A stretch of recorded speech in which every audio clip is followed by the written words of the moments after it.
بسم اللہ الرحمن الرحیم۔ السلام علیکم، کیسے ہیں آپ سب لوگ؟ میں امید کرتا ہوں آپ سب لوگ خیریت سے ہوں گے، ٹھیک ٹھاک ہوں گے۔ آج ہم ناول رمجم برسا موسم کی ایک اور ایپیسوڈ پڑھنے جا رہے ہیں، تو شروع کرتے ہیں ناول دوبارہ وہیں سے۔ پتہ نہیں حوالدار اس طرف کیوں آ رہی تھی اور اسے آج ہی آنا تھا۔ نہ جانے اس لڑکی کی یہاں موجودگی کو وہ کیا رنگ دے اور لوگوں کے سامنے جس طرح بیان کرے گی، اسے سوچ کر وہ پسینے میں نہا گیا۔ پھر اسے لڑکی سے بہت عاجزی سے بولا، میں تماشا نہیں بننا چاہتا، خدا کے لیے اس وقت یہاں سے چلی جاؤ۔ ہائے ماسٹر جی، تسی تے بڑے ڈرپوک ہو۔ لڑکی نے اس کا مذاق اڑایا۔ ہاں، میں اعتراف کرتا ہوں میں بزدل ہوں، ڈرپوک ہوں، اپنی عزت کی دھجیاں نہیں اڑوا سکتا۔ وہ تل ملا کر غصے میں یوں کھڑا ہوا کہ کرسی پیچھے الٹ گئی، تو وہ شاید اس کے غصے سے خائف ہوئی، پھر بھی جاتے جاتے بولی تھی، میں پھر آواں گی ماسٹر جی۔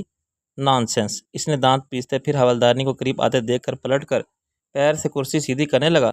مقصد اس کے فوری سامنے بچنا تھا۔ اب پتہ نہیں وہ کیا الٹا سیدھا بکے گی، لیکن حیرت انگیز تو نہ تو اس نے اس لڑکی کی بابت کوئی سوال کیا، نہ کچھ جتایا، بلکہ جیسے اسے لڑکی دکھائی نہیں دی اور بڑے آرام سے جس مقصد سے آئی تھی کہنے لگی، ماسٹر جی، کاکا پورے 5 سال کا ہو گیا ہے، اسے داخل کر لو۔ ہاں اچھا، تم بیٹھو، میں فارم لے کر آتا ہوں۔ اسے جیسے موقع مل گیا، فوراً تیز قدموں سے برآمدے کے آخری سرے پر بنے کمرے میں چلا گیا۔ کچھ دیر بعد واپس آیا تو وہ اس کی طرح کھڑی تھی۔ بیٹھ جاؤ، میں کرسی منگواتا ہوں۔ بس ٹھیک ہے ماسٹر جی، تم جلدی سے اس کا نام لکھو۔ وہ بیٹھنے پر آمادہ نہیں ہوئی تو وہ خود ہی اس کرسی پہ بیٹھ گیا، پھر جیب سے پین نکال کر پوچھنے لگا، ہاں کیا نام ہے اس کا؟ عارف حسین۔ باپ کا نام؟ صفدر حسین۔ وہ جو پوچھتا گیا وہ جواب دیتی گئی، اور جب فارم فل ہو گیا تو وہ اسے یوں دیکھنے لگا جیسے سمجھ میں نہ آ رہا ہو کہ اس سے دستخط کرنے کو کہیں یا انگوٹھا لگانے کو۔ کیا بات ہے ماسٹر؟ اس کے ٹوکنے پر وہ جلدی سے ایک جگہ انگلی سے اشارہ کر کے بولا، یہاں انگوٹھا لگا دو۔ انگوٹھا کیوں؟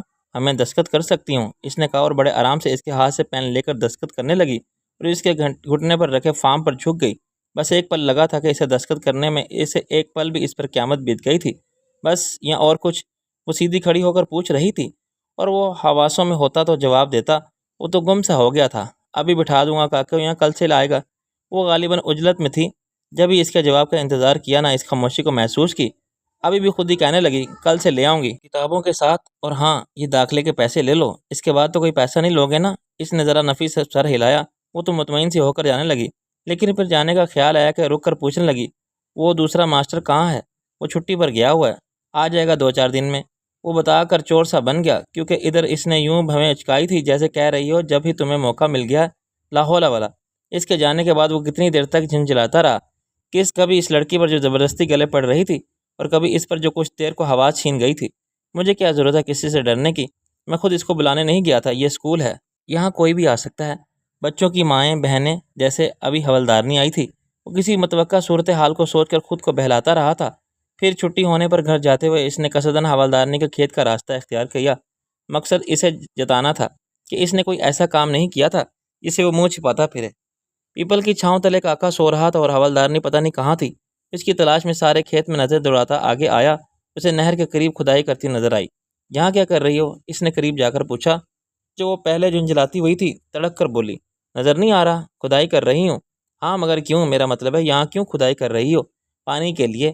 وہ بہت تھکی ہوئی نڈھال سی کدل رکھ کر بیٹھی اور دوپٹے سے پسینہ پہنچتے ہوئے بولی، نامرادوں نے میرے کھیت کا پانی بند کر دیا ہے، یہاں سے نالی بناؤں گی اور نہر میں سے نکال لوں گی، اس طرح تو تمہارا کھیت پانی سے بھر جائے گا۔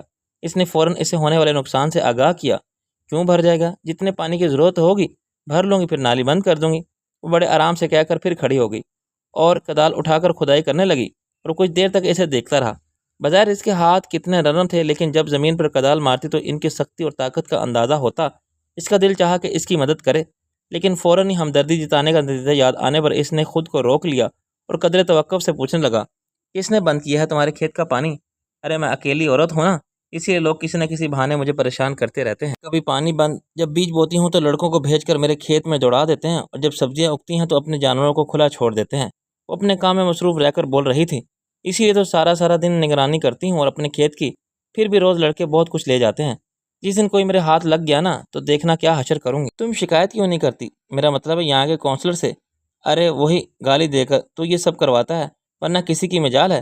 وہ چودھری ہے نا یہاں کا، یہ آس پاس کے سارے کھیت اس کے ہیں، اور چاہتا ہے کہ میں اپنا کھیت بھی اسے دے دوں۔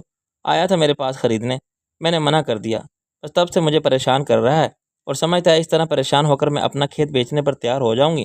ہو نا، یہ تو بڑا ظلم ہے تمہارے ساتھ۔ وہ کیا کرتا جو آنکھوں سے دیکھ رہا تھا، اس پر تعصب کا اظہار کرنے سے کب تک خود کو روکتا؟ غریب تو پیدا ہی ظلم سہنے کے لیے ہوتا ہے۔ وہ دکھ سے بولی، پھر ایک دم سیدھی کھڑی ہوئی تو وہ بے اختیار 2 قدم پیچھے ہٹ گیا، لیکن وہ اس کی طرف متوجہ نہیں تھی۔ گنے کی کھڑی فصل میں کسی کی موجودگی کا یقین کرنے کے بعد وہیں سے چیخ چیخ کر پکارنے لگی، حرام کے پلو باہر نکل کے آؤ تیری تو۔ اف! اس نے وہاں سے کھسکنے ہی میں عافیت سمجھی اور گھر تک آیا تو دوسری مصیبت ٹاٹ کے پیچھے منتظر تھی۔ وہ جلدی سے دروازہ کھول کر گھر میں داخل ہوا اور سیدھا اوپر جانے کی بجائے وہیں آنگن میں رکھی چارپائی پر لیٹ گیا۔ حوالدار نے کیسے پتا تھا کہ وہ مغرب کے بعد ہی آتی تھی، اس لیے اس نے سوچا پسینہ خشک ہونے پر وہ یہیں نل پر بیٹھ کر نہا لے گا، لیکن اس سے پہلے ہی اسے نیند آ گئی۔ حالانکہ یہ سونے کا وقت تھا نہ ہی اس کا ارادہ، غالباً پسینے سے بھیگے بدن پر ٹھنڈی ہوا کے جھونکنے تھپکنے کا کام کیا تھا۔ وہ جو بڑی میٹھی نیند سویا، اور اگر اٹھایا نہ جاتا تو شاید صبح تک سویا رہتا۔ حوالدار نے آتے ہی گلاس میں پانی بھر کر اس کے منہ پر پھینکا تھا۔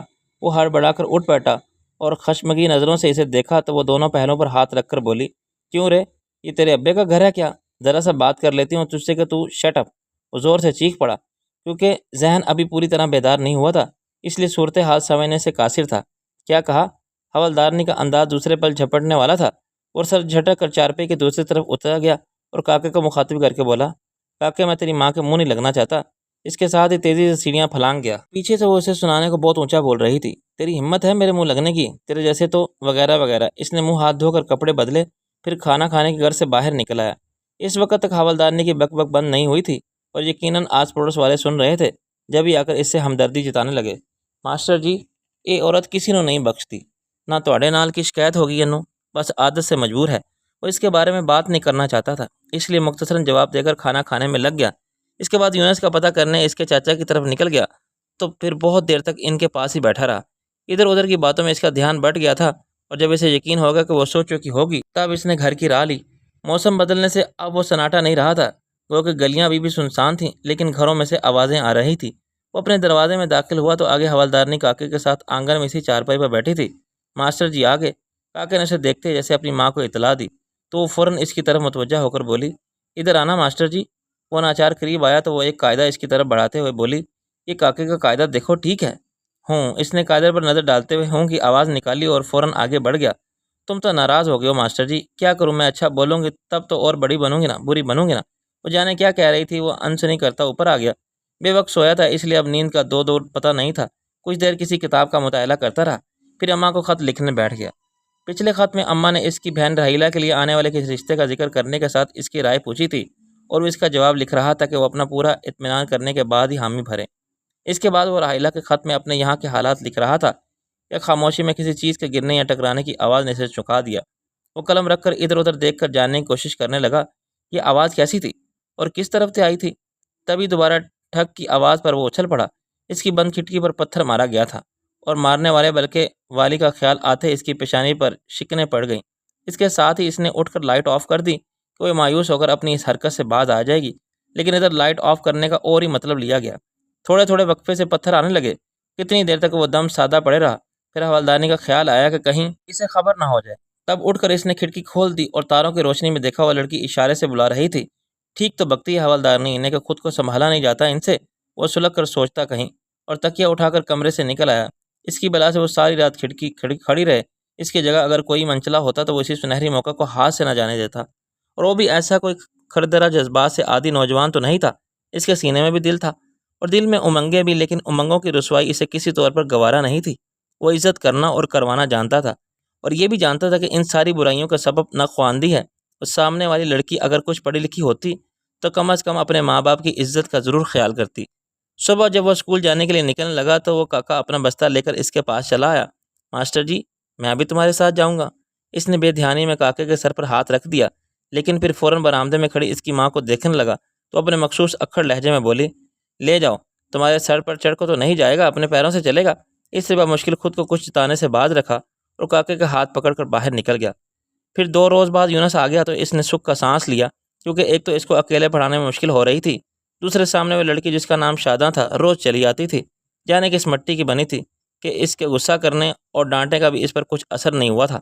اب وہ یونس کے آنے سے اس کا خیال تھا کہ اس سے چھٹکارا مل گیا، لیکن اس وقت وہ واقعی چکرا گیا جب یونس نے اس کے کمرے کے دروازے میں آ کر معنی خیز مسکراہٹ کے ساتھ اسے آنکھ مارتے ہوئے کہا، تمہاری ملاقات آئی ہے، کون ہے؟ اس کی ہکلاہٹ پر یونس ہنس پڑا، یعنی اب مجھے بھی چکر دو گے؟ چکر میں تو میں خود پڑا ہوا ہوں۔ وہ جھنجھلاتا ہوا دروازے تک آیا اور دور کھڑی شاداں کو دیکھ کر یونس سے کہنے لگا، یار خدا کے لیے اس لڑکی کو سمجھاؤ، مجھے تو یہ پاگل لگتی ہے۔ میں تیرے پیار میں پاگل، یونس گنگنایا اور اس کو گھورنے پر ایک دم سنجیدہ ہو کر بولا، معلوم تو کرو، شاید کس کام سے آئی ہو۔ نہیں، اسے کوئی کام نہیں ہے۔ اتنے یقین سے کیسے کہہ رہے ہو؟ اس لیے کہ روزانہ آتی ہے اور اپنی فضول بکواس سے میرا دماغ خراب کر دیتی ہے۔ اس نے غصے سے کہا تو یونس کچھ دیر اس کے سرخ چہرے کو دیکھتا رہا، پھر قدرے افسوس سے بولا، بڑے بدذوق ہو یار، تمہیں تو دل لگی بھی نہیں آتی۔ تمہاری جگہ میں ہوتا تو اپنی جگہ تمہیں ہی بھیج رہا ہوں۔ وہ فوراً بولا، لیکن مجھے وہ گھاس نہیں ڈال رہی، کہہ رہی ہے تمہیں بھیجوں، خیر آؤ میرے ساتھ۔ یونس اس کے بازو میں بازو ڈال کر زبردستی سے کھینچتا ہوا لے گیا اور شاداں کے پاس رک کر پوچھنے لگا، ہاں بی بی کیا کام ہے؟ ماسٹر جی نو بلایا سی، شاداں نے اس کی طرف اشارہ کر کے لہجہ کر کہا، اور اس کی دیدہ دلیری پر وہ سناٹے میں آ گیا۔ یونس نے ایک نظر اسے دیکھا، پھر شاداں سے بولا، کیوں بلایا سی؟ مینوں کی پتہ جی، انہاں کول پوچھو، مجھے کیا پتہ، ان سے پوچھو۔ اچھا ٹھیک ہے، اس سے میں پوچھ لوں گا، جاؤ اور آئندہ یہاں مت آنا۔ یونس نے خاصے رعب سے کہا تو وہ بھی تنگ کر بولی، کیوں جی؟ اس لیے کہ یہ اسکول ہے، بچوں کا اسکول، تمہارا روز روز یہاں آنا خود تمہارے حق میں اچھا نہیں ہے، کیونکہ یہ بچے اتنے ناسمجھ نہیں ہیں، گلی گلی میں چرچا کرتے پھریں گے کہ تم یہاں آتی ہو۔ یونس نے اپنے طور پر اسے خطرناک صورتحال سے ڈرایا، لیکن وہ بڑے آرام سے پوچھنے لگی، پھر کتنے آواں؟ اف، یونس نے اپنا سر پیٹ لیا، پھر اس کا بازو جھنجھوڑ کر بولا، یار تو بھی کچھ بول۔ ہو نہ ہو اس نے سر جھٹکا کر تیز قدموں سے کلاس روم میں گیا۔ پتہ نہیں یونس کتنی منتوں سماجھوتوں کے بعد اسے بھیج دیا۔ اس کے بعد ہاف ٹائم کا گھنٹہ بجا کر اس کے پاس آ کر بیٹھا اور اسے دیکھ کر ہنسنا شروع کر دیا۔ وہ اندر پیچ و تاب کھاتا رہا، لیکن بولا کچھ نہیں۔ تب یونس خود ہی کہنے لگا، شروع میں میرے ساتھ بھی ایسا ہوا تھا، ایک لڑکی خام خواہ گلے پڑ گئی تھی، اور کچھ دن تو میں نے بھی اس کے ساتھ دل لگی کی، لیکن پھر یہ سوچ کر سنبھل گیا کہ کہیں نوکری سے نہ ہاتھ دھونے پڑیں۔ اور ہاں، مجھے سے پہلے جو ماسٹر تھا، اس نے نوکری کی پرواہ نہیں کی، وہ بھگا لے گیا۔ کیا؟ اس نے تعصب کے ساتھ تعجب سے دیکھا، اور کیا سب ہماری طرح مجبور تھوڑی ہوتے ہیں؟ اس پر نہیں ہوگی کوئی ذمہ داری، اس لیے لے گیا چھوکری۔ اور یہاں میرا مطلب یہ تھا، اس لڑکی کے ماں باپ، ارے چھوڑ یار، ماں باپ اتنے بے خبر نہیں ہوتے، سب خیر ہوتی ہے۔ نہیں تمہارا کیا مطلب ہے؟ یہ جو ابھی آئی تھی تو اس کے گھر والوں کو پتہ نہیں ہوگا، اس لیے تو اتنی نڈر تھی، جانتی تھی کہ وہ ماں باپ کے سینوں پر بوجھ ہے جسے وہ خود نہیں سرکا سکتے بلکہ اس کے سرکنے کا منتظر ہیں۔ یونس تلخ حقائق بیان کر رہا تھا، وہ بھی کیا کریں بیچارے، ایک کمانے والا، کھانے والے 10، پیٹ کو روٹی نہیں ملتی، تعلیم کہاں سے دلائیں؟ بچوں کا تعلیم دلانے اور کچھ نہیں تو بندے کو کم از کم اچھے دنوں کی امید کا سہارا تو مل ہی جاتا ہے۔ اور یہاں کیا ہے، یہ بچے پرائمری پاس کر کے نکلیں گے تو ان میں سے 3-4 یا کسی قریبی شہر جا کر میٹرک، اور اس کے بعد پھر جہاں تک چاہیں پڑھ سکیں گے، باقی سب تو یہیں آوارہ گردی کرتے نظر آئیں گے۔ اور ایسے ہی آوارہ گردوں کے پلے باندھنے سے بہتر لڑکیوں کے ماں باپ چاہتے ہیں کہ انہیں ہمارے جیسے ہی مل جائیں جو انہیں 2 وقت روٹی کھلا سکے۔ یونس خاموش ہوا تو اس کے پاس بھی کہنے کو کچھ نہیں تھا، چپ چاپ گراؤنڈ میں کھیلتے ہوئے بچوں کو دیکھنے لگا، جن کے مقدروں پر چھائے ہوئے غربت کے ناخواندگی کے بادل چھٹنے جائیں۔ ابھی کتنی صدیاں درکار تھیں، نصف صدی ابھی محض داموں میں گزر گئی، اور ان داموں کو سچ کرنے والا کون ہوگا؟ کون مسیحائی آئے گا؟ کوئی عیسیٰ، کوئی خضر، یا حالات کی چکی میں پسنے والے کسی دن بغاوت پر آمادہ ہو کر سب ایک ساتھ اٹھ کھڑے ہوں گے؟ اس کے گھر سے اماں کی خط آیا تھا، انہوں نے رحائلہ کی شادی طے کر دی تھی اور اسے فوراً بلایا تھا۔ ادھر کچھ دنوں سے وہ سوچ بھی رہا تھا کہ 4-5 دنوں کی چھٹی لے کر گھر والوں سے ملائے۔ 6 مہینے ہو گئے تھے اسے یہاں آئے ہوئے، اور اس سے پہلے وہ کبھی اتنا عرصہ گھر سے دور نہیں رہا تھا۔ بہرحال اب رحیلہ کی شادی تھی تو اس نے پورے 15 دن کی چھٹی لے لی۔ اسی وقت گھر سے اپنا سوٹ کیس لے کر نکلا تھا تو پہلے حوالدارنی کو بتانے کے لیے اس کے کھیت پر چلا گیا۔ وہ پیپل کے پیڑ تلے کاکے کو اس کا قاعدہ پڑھا رہی تھی، اور اس کے پاس کیونکہ وقت کم تھا اس لیے اس کے سر پر جاتے ہوئے بولا، سنو، میں رحیم یار خان جا رہا ہوں، اکیلے؟ حوالدار نے سر اونچا کر کے اسے دیکھتے ہوئے پوچھا۔ وہ سمجھا نہیں، کچھ حیران ہو بولا، کیا تمہیں بھی جانا تھا؟ میں کیوں جاؤں گی؟ پھر پوچھا کیوں؟ ظاہر ہے میں اکیلا ہوں تو اکیلا ہی جاؤں گا، کسی کو بھگا کر بھی تو لے جا سکتے ہو۔ اس نے جتنے آرام سے کہا وہ اس قدر سلگ گیا اور کوئی سخت بات کہنا چاہتا تھا، لیکن اس سے پہلے وہ ہنسی، اسی انداز میں اپنی بات کی نفی کرتے ہوئے بولی، نہیں، تم میں اتنا دم خم نہیں ہے، بلکہ مجھے تمہاری فکر رہتی ہے کہیں تمہیں نہ بھگا کر لے جائے کوئی۔ اس نے سامنے رکھے پتھر کو پیر کی ٹھوکر سے ہوا میں اچھال پر پھر دانت پیس کر بولا، میں اگر تمہارا لحاظ کرتا ہوں تو صرف اس کے لیے کہ تم ایک عورت ہو، ورنہ… وہ تیزی سے پلٹ گیا، پیچھے وہ چیخ چیخ کر پکار رہی تھی، یا ماسٹر سنو تو واپس بھی آؤ گے یا ہمیشہ کے لیے جا رہے ہو؟ ارے میرا حساب تو چکتا کر جاؤ، پورے 150 نکلتے ہیں تمہاری طرف۔ اس نے کوئی دھیان نہ دیا اور پیروں سے دھول اڑاتا چلا گیا۔ سفر خاصا طویل تھا، لیکن آگے چھوٹے بہن بھائیوں نے اس کی آمد پر جس خوشی کا اظہار کیا، اس سے ساری تھکان دور ہو گئی۔ پھر اماں نے ڈانٹ کر جمیلہ اور خالد کو اس کے پاس سے ہٹایا اور اسے نہانے کو کہا، اور خود بھی یہی چاہتا تھا، کیونکہ گرد و غبار نے اس کا حلیہ بگاڑ دیا تھا۔ کتنے دنوں مہینوں بعد وہ جی بھر کر، کیونکہ وہاں صرف ایک بالٹی وہ نیچے سے بھر کر لانی پڑتی تھی، اور اب ظاہر ہے کہ ایک بالٹی سے دل نہیں بھرتا تھا۔ نہا کر نکلا تو راحیلہ کھانا لے آئی۔ اسی وقت ابا بھی آ گئے اور کھانے کے دوران اسے سمجھانے لگے کہ وہ ناحق دیہاتوں میں خوار ہو رہا ہے، ابھی بھی وقت ہے کراچی چلا جائے، بڑا شہر ہے، کہیں اچھی نوکری مل جائے گی۔ بڑے شہروں کے مسائل بھی بڑے ہوتے ہیں ابا جی، وہاں رہنے والوں کو نوکری نہیں ملتی، مجھے کہاں سے مل جائے گی، اور میں اپنی اس نوکری سے بہت مطمئن ہوں۔ رہی دیہات کی بات تو کچھ عرصے بعد ٹرانسفر کروا لوں گا۔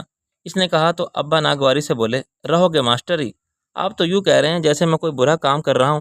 ہم نے جن سے پڑھا ہے وہ بھی تو ماسٹر ہی تھے نا، ان کی تو آپ بہت عزت کرتے تھے، پھر میرے ماسٹر ہونے پر آپ کو کیا برائی نظر آتی ہے؟ برائی یہ ہے کہ اس میں ترقی نہیں ہے، زیادہ سے زیادہ ہیڈ ماسٹر ہو جاؤ گے۔ میں ہیڈ ماسٹر بھی نہیں ہوں کیونکہ مجھے پڑھانے کا شوق ہے۔ اس نے صاف گوئی سے کہا، اس شوق سے تم صرف اپنا پیٹ بھر سکتے ہو، کل کو شادی ہوگی تو بال بچوں کو کہاں سے کھلاؤ گے؟ یہ محض آپ کا خیال ہے۔ دوسرے ماسٹر جیسے سدا کمالے رہتے ہیں، سب بال بچوں والے ہوتے ہیں اور کھلانے والا اللہ ہے۔ وہ رساں سے کہتا دسترخوان سے ہاتھ صاف کرتا اٹھ کھڑا ہوا تو اماں نے فوراً ٹوکا، کھانا تو کھا لو۔ بس کھا لیا۔ پھر جمیلہ سے چائے کا کہہ کر چھت پر چلا آیا۔ وہ تو کچھ دیر بعد چائے لے کر آئی تو خالد اور راحیلہ بھی ساتھ تھے، اور رات دیر تک بہن بھائی محفل جمائے بیٹھے رہے۔ وہ انہیں حوالدارنی کے قصے سنا سنا کر حیران کرتا رہا کہ کیسے ایک عورت سارے قصبے پر دھاک جمائے ہوئے ہے، مجال ہے جو کوئی اس کے سامنے سر اٹھا سکے۔ کیا وہ وہاں کی چودرانی ہے؟ جمیلہ نے پوچھا تو وہ ہنستے ہوئے بولا، نہیں بھائی، معمولی عورت ہے، بس ایک چھوٹا سا کھیت ہے جس پر سبزیاں کاشت کرتی ہے۔ پھر لوگ اسے ڈرتے کیوں ہیں؟ اس کی زبان سے ڈرتے ہیں، مردوں کو مات دے جاتی ہے۔ کبھی کبھی تو میرا دل چاہتا ہے رکھ کے اس کے یہ تھپڑ دے ماروں، بس اس سے عورت ہونے کا خیال کر جاتا ہوں۔ ویسے ہے بڑی جیدار، وہ اس کی تعریف کرنے سے بھی نہیں رہ سکا۔ بڑے بڑے کام اکیلی کر لگتی ہے اور کسی کی مدد لینا تو گوارا ہی نہیں کرتی۔ اور اس کا شوہر نہیں ہے، بس ایک بچہ ہے 4-5 سال کا۔ اس نے بتایا تو راحیلہ افسوس سے بولی، پھر تو بیچاری بڑی دکھی ہوگی۔ او جی، تو سارے لوگوں کا جینا حرام کر رکھا ہے اس نے، اور تم کہہ رہی ہو دکھی ہوگی؟ خالد نے راحیلہ کا مذاق اڑایا، لیکن وہ اپنی بات پر قائم رہ کر بولی، ٹھیک تو ہے، وہ اگر ایسا نہ کرے تو لوگ اس کا جینا حرام کر دیں۔ اس نے چونک کر راحیلہ کو دیکھا اور اس کی بات کی گہرائی میں اترنے لگا۔ جب محفل برخاست ہوئی تب بھی وہ یہیں غوطے کھا رہا تھا۔ پھر اگلے دن سے وہ بہت مصروف ہو گیا۔ خریداری کی لمبی لسٹ اماں نے اس کے ہاتھ میں تھما دی۔ بازاروں کے چکر کے علاوہ رشتہ داروں کے ہاں دعوت نامے، پھر کسی اچھے پکانے والے کا انتظام، ایک کے بعد ایک کام نکلتا گیا۔ گھر کی پہلی شادی تھی، اس لیے سوچ سوچ کر ہی کام یاد آتے تھے، اور یہ فکر بھی تھی کہ کچھ رہ نہ جائے، اس لیے آخری وقت تک وہ مصروف رہا۔ راحیلہ رخصت ہوئی تو جہاں اسے ودا کرتے وہ آبدیدہ تھا، وہاں یہ اطمینان بھی تھا کہ وہ بہن عزت و آبرو سے اپنے گھر کی ہوئی۔ بہرحال اس کے بعد اس کی 4 چھٹیاں باقی تھیں جو اس نے اپنے پرانے یاروں دوستوں سے ملنے اور آرام کرنے میں گزاری۔ پھر جب واپس آنے لگا تو ابا ایک بار پھر اس کے پیچھے پڑ گئے کہ کراچی چلے جاؤ، اور آتے سمے اس نے بحث نہیں کی، بس یہی کہا سوچوں گا۔ ٹرین لیٹ ہونے کے بعد شام ہو گئی تھی۔ جب وہ گھر میں داخل ہوا تو حوالدارنی کاکے کو نل کے نیچے بٹھا کر نہلا رہی تھی۔ اسے اپنے بدن پر مٹی دھول کاٹنے لگی، دل چاہا کاکے کو ہٹا کر اس کی جگہ خود بیٹھ جائے۔ اماں، ماسٹر جی۔ پانی کی موٹی دھار سے کھیلتے ہوئے کاکے نے اسے دیکھا اور فوراً اماں کو مطلع کیا تو ہینڈ پمپ چھوڑ کر سیدھی کھڑی ہوتے ہوئے بولی، آ گئے؟ اس نے سوال نہیں کیا تھا، اس لیے کہ وہ خاموش رہا اور سوٹ کیس نیچے رکھ کر چارپائی پر بیٹھنے لگا تو اسے فوراً ٹوک دیا، اے ادھر نہیں، سیدھے اوپر جاؤ، چلو ذرا سانس تو لینے دو۔ سانس بھی اوپر جا کر لینا، کوئی رعایت نہیں۔ وہ انگلی سے چلو چلو کا اشارہ کرنے لگی تو توہین کے احساس کے ساتھ وہ سوٹ کیس اٹھاتا فوراً اوپر آ گیا۔ جو گالیاں وہ بیچ چوراہے میں کھڑی ہو کر دیکھتی تھی وہ دل ہی دل میں اس کے نام کر رہا تھا۔ اگلی صبح جب وہ اسکول کے لیے نکلنے لگا تو کاکا پھر اس کے ساتھ ہو گیا، لیکن وہ اس کی ماں کے رات والے سلوک سے اس قدر تپا ہوا تھا کہ اس کے ساتھ لے جانے سے صاف منع کر دیا۔ اپنی ماں سے کہو، وہیں تمہیں چھوڑ کر آئے گی۔ وہ عقب میں کھڑی سن رہی تھی، چیخ کر بولی، کیوں؟ تم کیوں نہیں لے جا رہے؟ میری مرضی۔ اس نے بے نیازی دکھائی۔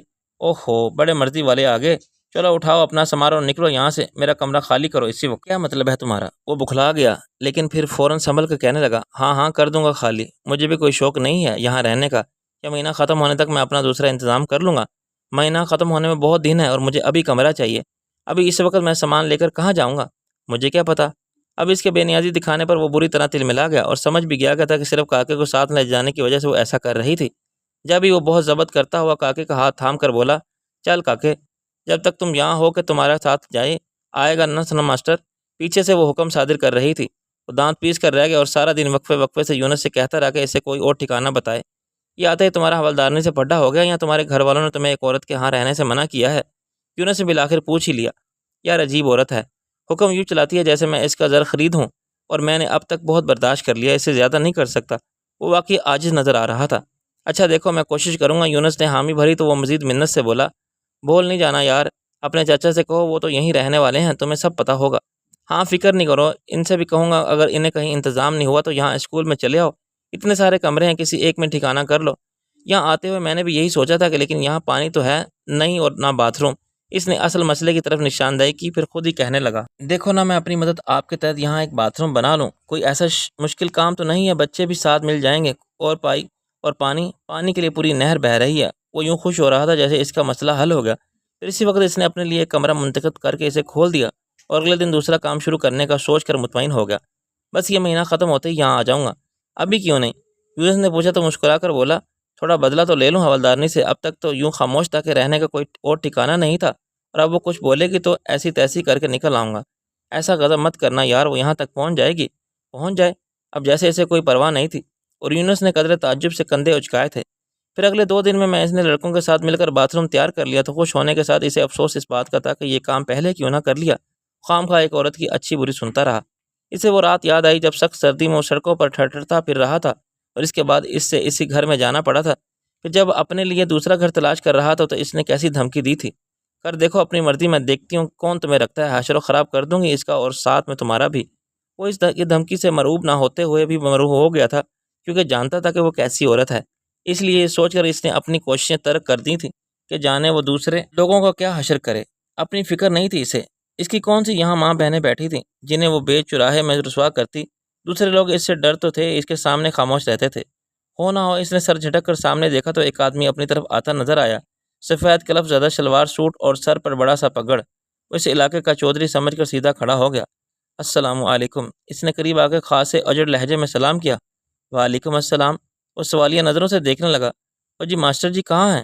اس نے پوچھا تو وہ اپنے حلیے پر جز بجز ہو کر بولا، جی فرمائیے، میں ماسٹر شجاعت ہوں۔ اچھا جی ماسٹر شجاعت، وہ میرا بھتیجا پڑھتا ہے یہاں، میں اس کو لینے آیا ہوں۔ وہ خود کو معزز ظاہر کرنے کے لیے اردو بول رہا تھا، جس کے لیے اسے خاصی کوشش کرنی پڑ رہی تھی۔ وڈی دور سے آیا ہے؟ لو جی، یہ تو واپس دیا جنت ہے۔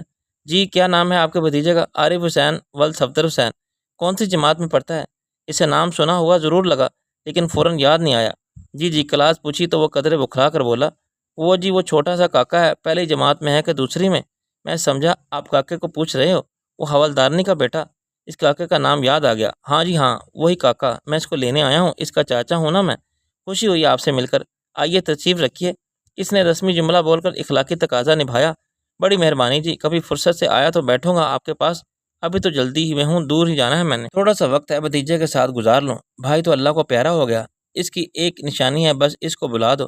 اس نے آبزیدہ ہو کر گویا التجا کی تو وہ جلدی سے جا کر کاکے کو اپنے ساتھ لے آیا اور اس شخص کی طرف اشارہ کر کے پوچھنے لگا، کون ہے بیٹا یہ؟ چاچا، کاکے نے کہا، لیکن لپک کر اس کی طرف نہیں گیا۔ جبکہ وہ باہیں پھیلائے کھڑا تھا تب وہ خود ہی آگے آیا اور کاکے کو بازو میں بھر کر بولا، چل پتر تیری اماں انتظار کر رہی ہے، میٹھے پراٹھے بنائے ہیں اس نے ہم دونوں کے لیے۔ پھر سیدھا کھڑا ہوتا کاکے کو اپنے کندھے پر بٹھاتے ہوئے اس سے بولا، اچھا ماسٹر جی بڑی مہربانی، کاکے کو لے جا رہا ہوں جی، میں اماں کے پاس جاؤں گا۔ کاکا چیخ پڑا، ہاں پتر اماں کے پاس ہی جا رہے ہیں، وہ کہتا ہوا اونٹ کی طرح گردن ہلاتا چل پڑا۔ تو اس نے کچھ دور تک اسے جاتے ہوئے دیکھا، پھر کلاس روم میں آ گیا۔ چھٹی کے بعد وہ روزانہ کی طرح یونس کے ساتھ اسکول سے نکلا اور کچھ فاصلے طے کرنے کے بعد جب یونس اپنے راستے پر مڑ گیا تب اکیلے چلتے ہوئے اسے کاکے کا خیال آیا، اور یہ کہ اسے 11 بجے کا اس کے چاچا لے گیا تھا، پتہ نہیں وہ ابھی بھی گھر میں موجود ہوگا یا جا چکا ہوگا۔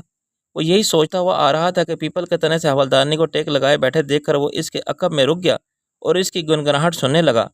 لو آ گیا۔ وہ یوں ہی شرارت پر آمادہ ہو کر اس کے سامنے آ کر بولا تو وہ ہونٹ بھینچ کر تیز نظروں سے گھورنے لگی، اس طرح کیوں گھور رہی ہو؟ ابھی خود ہی تو میں اپنے محبوب کو بلا رہی ہوں۔ وہ اس کی بات پوری ہونے سے پہلے بول پڑی، وہ نہیں آئے گا۔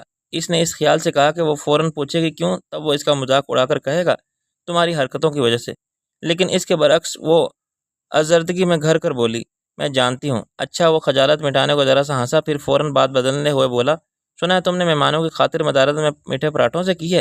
کون سے مہمان؟ وہ تنگ کر بولی، میرے ہاں کوئی مہمان نہیں آتا۔ ہاں کاکے کے چاچا مہمان تو نہ ہوا؟ اس نے کہا تو وہ ایک دم اپنی جگہ سے کھڑی ہو گئی اور آس پاس دور تک پوچھنے لگی، کاکا کہاں ہے؟ کیا مطلب؟ وہ اس کے جارحانہ انداز پہ سر پٹایا، میں پوچھتی ہوں کاکا کہاں ہے؟ کہاں چھوڑ آئے ہو اسے؟ اوف، میں کہاں چھوڑوں گا، اس کے چاچا آیا تھا وہ لے گیا۔ وہ جھنجھلا کر بولا تو ایک پل کو اپنی جگہ سن ہو گئی اور دوسرے پل چیخ پڑی، کیا کہا؟ کاکے کو اس کے چاچا لے گیا؟ ہائے ابا! اس نے اپنے سینے پر 2 تھپڑ مارے، پھر جیسے حواسوں سے نہیں رہی اور بھوکی شیرنی کی طرح اس پر پل پڑی، میں اپنا کاکا تجھ سے لوں گی ماسٹر، تو نے مجھ سے پوچھے بغیر اسے کیسے بھیج دیا؟ بتا کس کے ساتھ بھیجا ہے؟ وہ اس کے ہاتھوں سے اپنا گریبان چھڑوانے کی کوشش میں پریشان ہو گیا۔ آس پاس کے کھیتوں میں کام کرنے والی عورتوں نے اپنی جگہ ٹھٹک کر دیکھا، پھر سب ان کے گرد جمع ہو گئیں۔ تو اتنی عورتوں کے بیچ میں تماشا بننے پر بری طرح بکھلا گیا تھا کہ جب دارنی کوئی لحاظ نہ کر رہی تھی، جس رفتار سے چیخ چیخ کر بول رہی تھی، اسے تیزی سے اس کے ہاتھ چل رہے تھے۔ تو نے میرے بیٹے کو اس کے دشمنوں کے حوالے کر دیا۔ معاشرے میں تجھے زندہ نہیں چھوڑوں گی، تیری لاش کے ٹوٹے بھی نہیں ملیں گے۔ اگر تو زندہ سلامت اپنے گھر جانا چاہتا ہے تو ابھی اس وقت میرا بیٹا لا دے۔ کسی طرح قابو میں نہیں آ رہی تھی، تب بہت مجبور کر اس نے زوردار تھپڑ اس کے منہ پر دے مارا، جس سے وہ دور جا گری، لیکن فوراً اٹھ کر دوبارہ اس پر جھپٹا چاہتی تھی کہ وہ مردانہ طاقت استعمال کرتا ہوا اس کی دونوں کلائیاں تھام کر سخت لہجے میں بولا، خبردار، ایک لفظ نہیں کہنا۔ اس طرح جنگلی پن کا مظاہرہ کر کے کیا ثابت کرنا چاہتی ہو تم؟ جنگلی ہوگی تیری ماں، شٹ اپ، وہ اس سے زیادہ اونچی آواز میں چلایا۔ میری ماں بہن کا نام نہ لیا تو تمہارا منہ توڑ دوں گا۔ سیدھی طرح بتاؤ اصل معاملہ کیا ہے، بلکہ اس سے پہلے مجھ سے سنو۔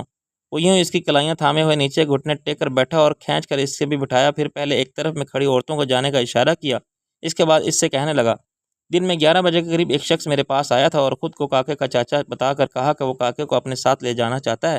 اس کی باتوں سے ظاہر ہو رہا تھا کہ وہ تمہارے پاس سے ہو کر آیا ہے۔ اس کے باوجود میں نے کاکے کو بلا کر اس سے تصدیق کروائی کہ وہ واقعی اس کا چاچا ہے۔ اس کے بعد میں نے کاکے کو اس کے ہاتھ جانے دیا اور مجھے نہیں معلوم وہ اسے کہاں لے گیا، کیونکہ اس وقت وہ یہی ظاہر کر رہا تھا کہ تمہارے پاس آ رہا ہے، یعنی کاکے سے کہہ رہا تھا کہ گھر چلو، تمہاری اماں نے ہمارے لیے میٹھے پراٹھے بنا کر رکھے ہیں، اب تم بتاؤ تمہاری ان سے کیا دشمنی ہے اور وہ کاکے کو کہاں لے کر گیا ہے؟ بولتے ہوئے آپ اس کی کلائیوں پر اس کے ہاتھوں کی گرفت ڈھیلی ہو گئی تھی اور وہ جو بڑے غور سے سن رہی تھی، آخر میں اس کے سوالوں پر جھٹکے سے اپنی کلائیاں چھڑا کر تڑک کر بولی، تو کیا کرے گا؟ میں تمہارے کاکے کو لے آؤں گا۔ وہ سر جھٹک کر اٹھ کھڑی ہوئی، پھر زمین میں سیدھا گڑا اپنا بیلچہ نکال کر کندھے پر رکھتے ہوئے بولی، اوروں کو تھپڑ مار کر سمجھتا ہے بڑا جیدار ہو گیا؟ ارے کسی اپنے جیسے پر ہاتھ ڈال کر بتا، تب جانوں۔ میں تمہیں مارنا نہیں چاہتا تھا، وہ اپنی طرف سے معذرت کرنا چاہتا تھا، لیکن وہ بول پڑی، تمہاری مجال ہے مارنے کی، یہ مت سمجھنا کہ میں تھپڑ سے ڈر گئی ہوں، ادھار ہے مجھ پر، ذرا کاکے کو لے آؤں، پھر دیکھنا تمہارا کیا حشر کرتی ہوں۔ بیچ چوراہے پر ہنگامہ نہ کیا تو بختاور نام نہیں۔ اف، اس تصویر سے اس کا خون گرم ہو گیا۔ اس عورت کو سمجھانا واقعی بہت مشکل تھا، اور وہ جاتے جاتے رک کر بولی، بھاگ نہیں جانا بزدلوں کی طرح؟ نہیں، میں یہیں اسی جگہ تمہارا انتظار کر رہا ہوں۔ وہ باقاعدہ دھرنا مار کر بیٹھ گیا، اسے جاتا ہوا دیکھنے لگا۔ کچی زمین پر اس کے قدموں کی مضبوطی اس کے ارادے کی پختگی کو ظاہر کر رہی تھی، اور اس سے بہت نالاں، بہت متفر ہونے کے باوجود سرا بغیر نہیں رہ سکا۔ مان اسے راحیلہ کی بات یاد آئی۔ ٹھیک تو ہے، ویسا اگر ایسا نہ کرے تو لوگ اس کا جینا حرام کر دیں۔ اس کے ہونٹوں پر مہم سی مسکراہٹ لہرائی، پھر وہ اس کے مقابل ڈٹ جانے کی بجائے خود کو بزدل کہلوانا منظور کر کے اٹھ کھڑا ہوا تھا۔ شام گہری ہو رہی تھی۔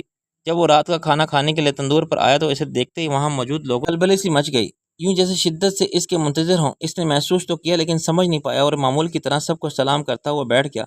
کیا کھاؤ گے ماسٹر جی؟ تندور والی کا انداز بھی کچھ اور تھا۔ وہ چونکا تھا کہ ادھر سے لالا جی کی آواز آئی، ماسٹر جی نو دودھ ملائیاں کھواؤ، خیریت؟ اس نے قدرے حیرت سے لالا جی کو دیکھا، جو وہ اس کا کندھا تھپک کر بولا، کمال کیتا ہے ماسٹر جی تسی، حوالدار نو چماٹ دے ماری ہیں؟ وہ حیرت کے ساتھ ہٹپٹایا، لیکن پھر فوراً سنبھل کر صاف مکر گیا، نہیں لالا جی، میری کیا مجال اس پر ہاتھ اٹھانے کی، آپ سے کس نے کہا؟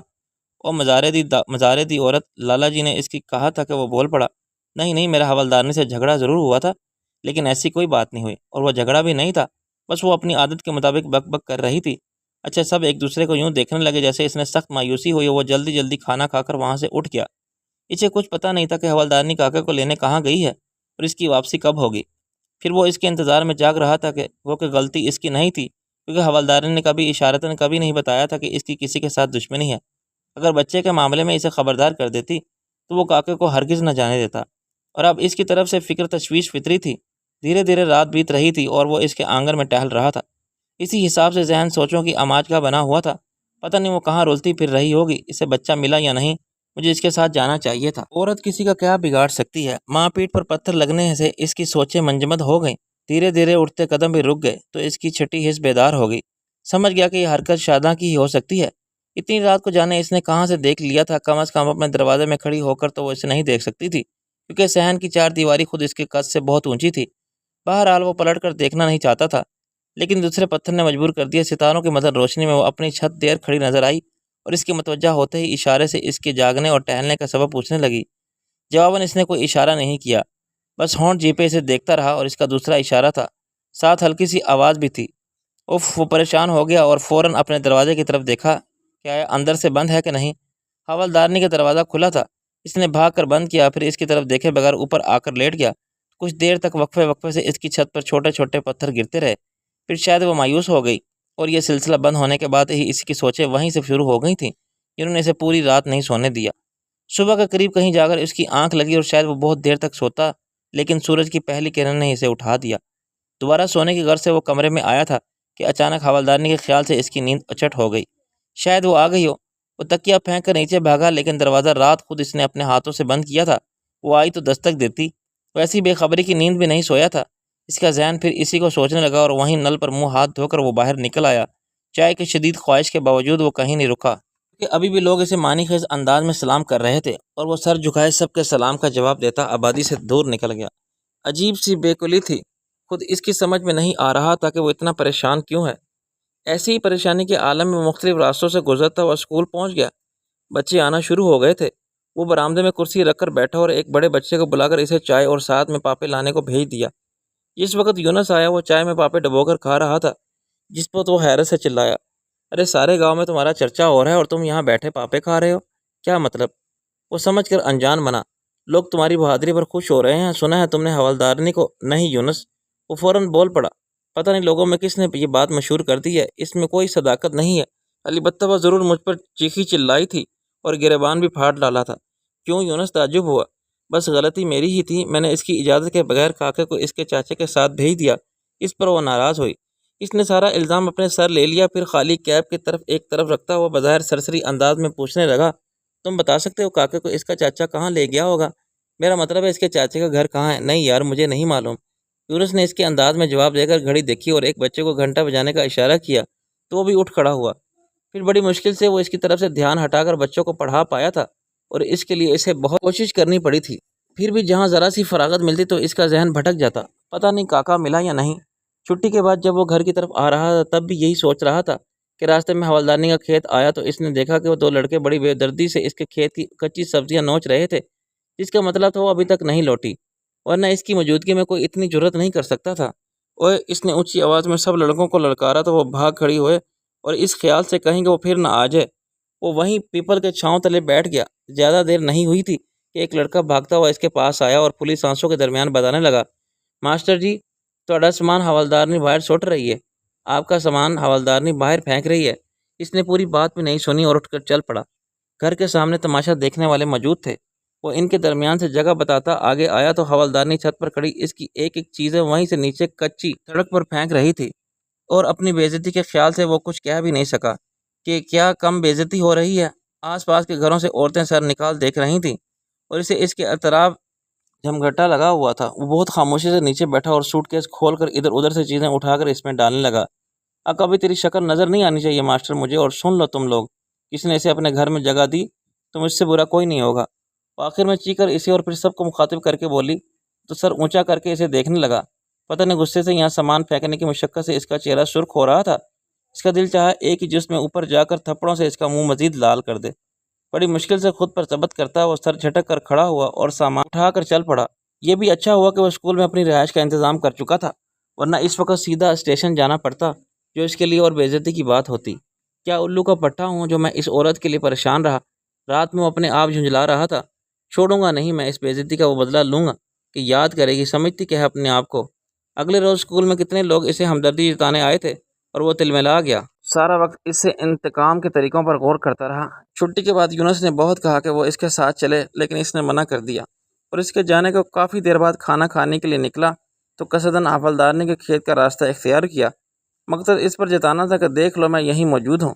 اپنے تئیں گردن اکڑ کر چل رہا تھا، لیکن آگے وہ یوں بن گئی جیسے اس سے پہلے کبھی اسے دیکھا ہی نہیں، جس سے وہ خجل سا ہو کے رہ گیا اور محض اپنی خجالت مٹانے کی خاطر اسے مخاطب کر گیا، سنو کاکا مل گیا۔ تجھے کیا، تو کون آتا ہے کاکے کا پوچھنے والا؟ تڑک کر جواب آیا، استاد ہوں اس کا، 2 دن اسکول نہیں آیا تھا اور نام کاٹ دوں گا اس کا۔ اس نے روب جمایا تو وہ بیلچہ کندھے پر رکھ کر بولی، اور میں رپٹ لکھوا دوں گی تمہاری، تم نے بھیجا ہے اسے؟ ہاں میں نے بھیجا ہے چاچے کے ساتھ، اور چاچے کے ساتھ بھیجنا کوئی جرم نہیں، اس کا کوئی چاچا نہیں ہے سمجھے۔ وہ جو آیا تھا وہ سچ مچ بوکھلا گیا، مجھے کیا پتا کون آیا تھا، خام خواہ کی بات مت کرو، میں نے کاکے سے تصدیق کروائی تھی، وہ اسے چاچا کہہ رہا تھا۔